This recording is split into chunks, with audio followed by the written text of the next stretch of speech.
Un tema muy importante y preocupante también, por eso que Margarita Soto decidió preguntarnos cuáles son los síntomas del cáncer de colon, y lo hace porque su esposo tiene problemas con el colon.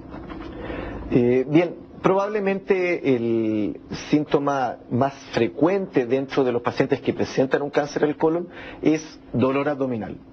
Muchas veces los pacientes se quejan de dolor y distensión abdominal y que han tenido por largo tiempo, pero la presencia de un dolor abdominal que sea de características distintas a otros que haya presentado anteriormente, que sea localizado y que especialmente si se acompaña de síntomas como baja de peso o sangrado rectal, es altamente preocupante y debe llevar a una evaluación médica pronta para evaluar si es que necesita o no algún tipo de estudio endoscópico o de imágenes.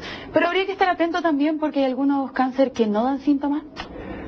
Eso es verdad, y es por eso que nosotros como médicos tenemos claro quiénes son los pacientes que tienen más riesgo de tener un cáncer. Pacientes, por ejemplo, que sean hijos de pacientes o hermanos de pacientes que hayan tenido cáncer de colon, que tengan algunas enfermedades especiales, como por ejemplo las enfermedades inflamatorias intestinales.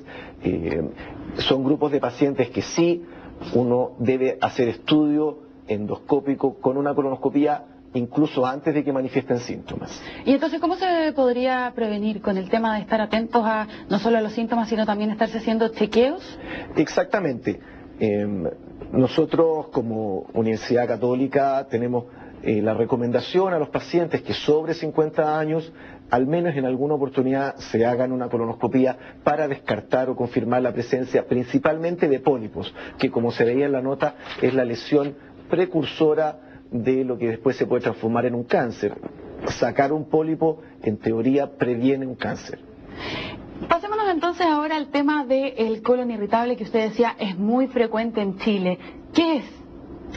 El colon irritable, o su nombre un poco más correcto, es síndrome de intestino irritable, porque a veces no abarca solamente el colon, sino que también el intestino delgado. Es lo que podríamos llamar una patología funcional del intestino, a diferencia de otras enfermedades como el cáncer, en que vamos a llamar patologías orgánicas, que tienen una alteración anatómica. El intestino irritable o colon irritable es una alteración del funcionamiento, de cómo se mueve el contenido del intestino mediante la contracción de las paredes del colon.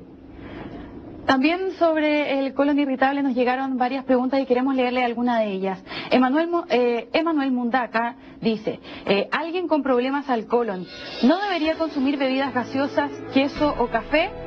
Aunque me gustan, prefiero no consumirlas. Bien, como pregunta Emanuel, los alimentos que él dice en su pregunta claramente son aquellos que nosotros detectamos como los que producen más problemas.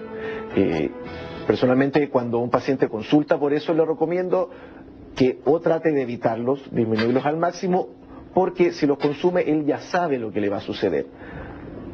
Repito, el colon irritable no es una patología que vaya a asociarse jamás a un cáncer de colon como causa, es una patología benigna. Si el paciente quiere consumir algún alimento, que lo consuma, pero que sepa cuál va a ser la consecuencia. ¿Y qué otros alimentos no debería consumir?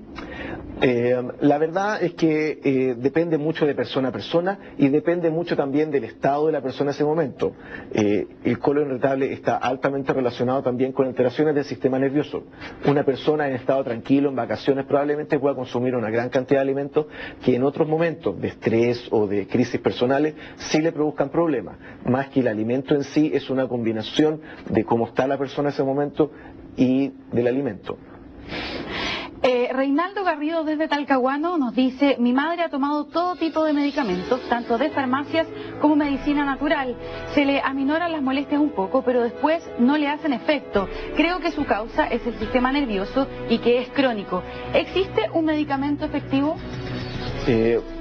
La verdad, Reinaldo, es que la respuesta más sincera sería no. No existe un solo medicamento efectivo para el colon irritable, como probablemente sea la historia de gran parte de los pacientes que presentan el colon irritable. Han pasado por múltiples tratamientos tanto médicos como por otras terapias alternativas, hierbas, incluso otro tipo de terapia. Lamentablemente hasta el momento, como es tan dependiente de persona a persona, de cómo respeten o no las restricciones de la dieta, de cuán ansioso o problemas tenga la persona, no existe un solo medicamento que sea capaz de solucionarlo. En general, los medicamentos que hoy en día existen, que son bastante numerosos, son bastante buenos siempre que los pacientes sigan las indicaciones. Si no siguen las indicaciones, probablemente ninguna terapia va a ser útil. Y sí, es una enfermedad crónica. Muchas gracias, doctor, por habernos acompañado. Muchas gracias también a quienes nos enviaron sus preguntas y recuerden que la próxima semana vamos a hablar de los adolescentes, así que también nos pueden enviar sus consultas. Nosotros nos vamos a una pausa, pero ya regresamos aquí en CNN Chile.